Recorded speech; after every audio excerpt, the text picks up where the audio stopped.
Shut up and sit down. If we look to the answer as to why for so many years we achieved so much, prospered as no other people on earth, it was because here in this land we unleashed the energy and individual genius of man to a greater extent than has ever been done before. Freedom and the dignity of the individual have been more available and assured here than in any other place on earth. The price for this freedom at times has been high, but we have never been unwilling to pay that price. Those who say that we're in a time when there are no heroes, they just don't know where to look.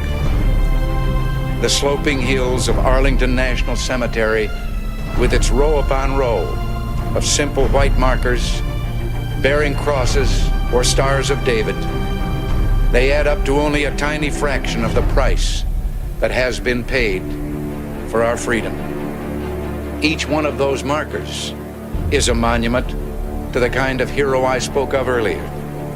Their lives ended in places called Belleau Wood, the Argonne, Omaha Beach, Salerno, and halfway around the world on Guadalcanal, Tarawa, Pork Chop Hill, the Chosin Reservoir, and in 100 rice paddies and jungles of a place called Vietnam. Under one such marker lies a young man, Martin Treptow, who left his job in a small-town barber shop in 1917 to go to France with the famed Rainbow Division. There on the Western Front, he was killed trying to carry a message between battalions under heavy artillery fire. We're told that on his body was found a diary.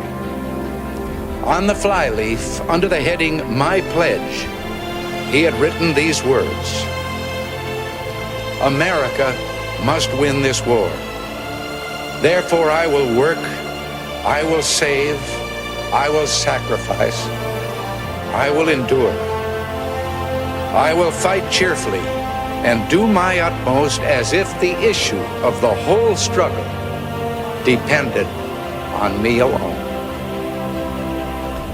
We must realize that no arsenal or no weapon in the arsenals of the world is so formidable as the will and moral courage of free men and women. It is a weapon our adversaries in today's world do not have. It is a weapon that we as Americans do have. Let that be understood by those who practice terrorism and prey upon their neighbors.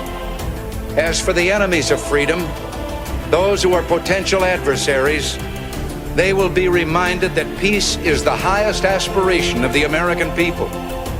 We will negotiate for it, sacrifice for it. We will not surrender for it now or ever. We are Americans.